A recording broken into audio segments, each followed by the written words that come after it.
భాగ్యనగరంలో మెట్రో రైలు క్యారిడార్ 1 ప్రారంభమైంది. అమీర్పేట నుంచి ఎల్బీ నగర్ వరకు మెట్రో మార్గాన్ని గవర్నర్ నరసింహన్ పచ్చ జెండా ఊపి ప్రారంభించారు. దాంతో క్యారిడార్ 1 మార్గంలో నగరవాసులు రోడ్డు ట్రాఫిక్ బాధ నుంచి విముక్తి పొందారు.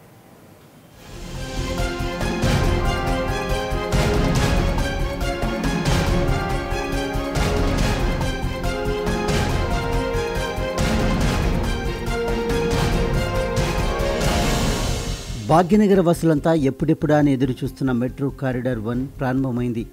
గవర్నర్ నరసింహన్ పచ్చ జెండా ఊపి అమీర్పేట నుంచి ఎల్బీ నగర్ 16 కిలోమీటర్ల మార్గాన్ని ప్రారంభించారు. దీంతో ఎల్బీ నగర్ నుంచి మియాపూర్ వరకు 29 కిలోమీటర్ల కారిడార్ 1 మార్గం అందుబాటులోకి వచ్చింది. సోమవారం మధ్యాహ్నం 12:15 గవర్నర్ నరసింహన్ చేతుల మీదుగా ప్రారంభమైన ఈ కారిడార్లో ప్రయాణికులకు సాయంత్రం 6 గంటల తర్వాత నుంచి అనుమతించారు. ఈ మార్గంలో 2 గంటల ట్రాఫిక్ నరకం నుంచి నగరవాసులు తప్పించుకున్నారు.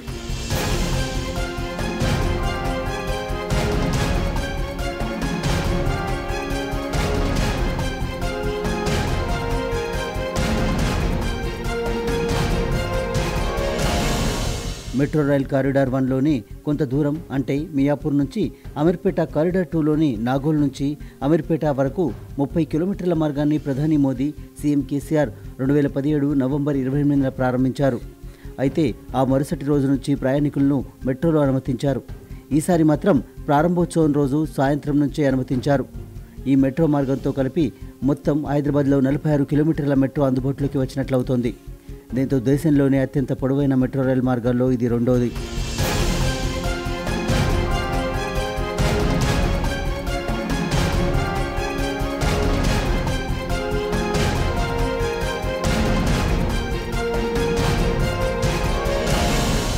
ఈ ప్రారంభోత్సవంలో మెట్రో మొదటి దశలో ప్రతిపాదించిన 72 కిలోమీటర్ల మార్గంలో 46 కిలోమీటర్లు అందుబాటులోకి వచ్చింది.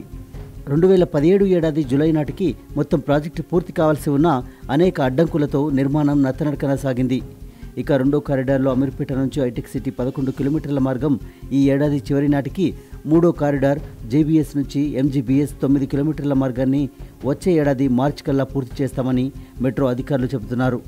పాత బస్తీ అలైన్మెంట్ మూలంగా ఎంజీబీఎస్ నుంచి ఫలక్నామా వరకు మెట్రో పనులు ప్రారంభం కాలేదు.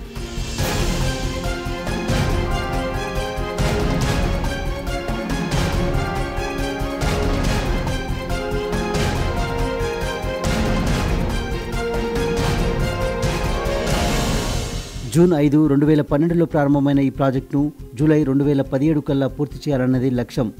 3 కారిడార్లు, 6 దశలు, 72 కిలోమీటర్ల దూరం, 64 మెట్రో స్టేషన్లు. దీనికి నిర్మాణ సంస్థ ఎల్ఎన్టీ చేసే వ్యయం 14,132 కోట్లు, రాష్ట్ర ప్రభుత్వ వ్యయం 2,500 కోట్లు. కారిడార్ 1 పూర్తి స్థాయిలో అందుబాటులోకి రావడంతో ఎల్బీ నగర్ నుంచి మియాపూర్ 29 కిలోమీటర్ల దూరాన్ని కేవలం 52 నిమిషాల్లోనే పూర్తి చేయవచ్చు. ఇప్పటి వరకు అమీర్పేట ఇంటర్చేంజ్లో రైళ్లు మారినప్పుడల్లా కొంత సమయం వృధా అయ్యేది. ఇక నుంచి అలాంటి ఇబ్బందులు లేకుండా ఒకే రైల్లో నేరుగా నిర్ణీత సమయంలోనే గమ్యస్థానాన్ని చేరుకోవచ్చు. అయితే మెట్రో టికెట్ ధరలు ఊహించిన దానికంటే ఎక్కువగానే ఉండటం ప్రయాణికులపై కాస్త ఆర్థిక భారాన్ని మోపుతోంది.